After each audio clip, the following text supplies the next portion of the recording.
Pernah nggak sih kamu mikir, pisang itu kan jelas-jelas buah, tapi ternyata menurut ilmu botani, pisang itu bukan sekedar buah, tapi berry. Nah, yang lebih mind-blowing lagi, strawberry malah bukan berry. Gimana ceritanya coba?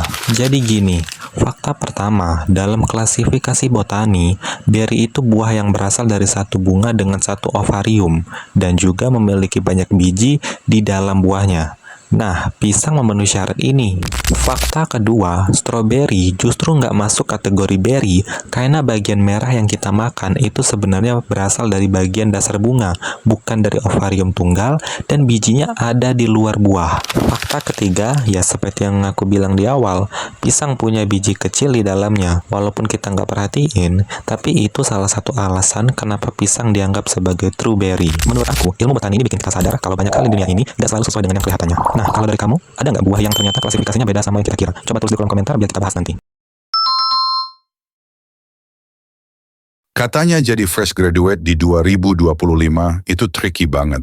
Ada yang bilang gajinya naik, ada juga yang bilang malah makin ngenes. Tapi gimana sih faktanya? Jadi gini, pertama, tren otomatisasi dan AI bikin banyak kerjaan entry level mulai digantikan mesin. Jadi posisi yang dulu gampang dimasukin, sekarang lebih ketat. Kedua, bukan berarti semua profesi gajinya seret.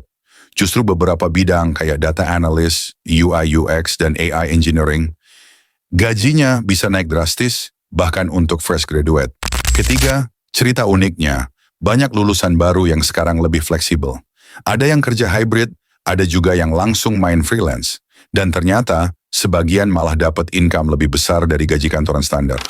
Menurut aku, 2025 ini bukan soal gaji yang naik atau ngenes, tapi soal kamu yang bisa adaptasi di era sekarang. Kalau kita bisa upgrade skill, gaji bisa ikut upgrade.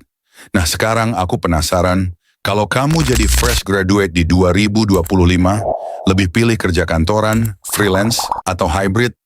Tulis di kolom komentar, biar kita bisa bandingin pilihan masing-masing.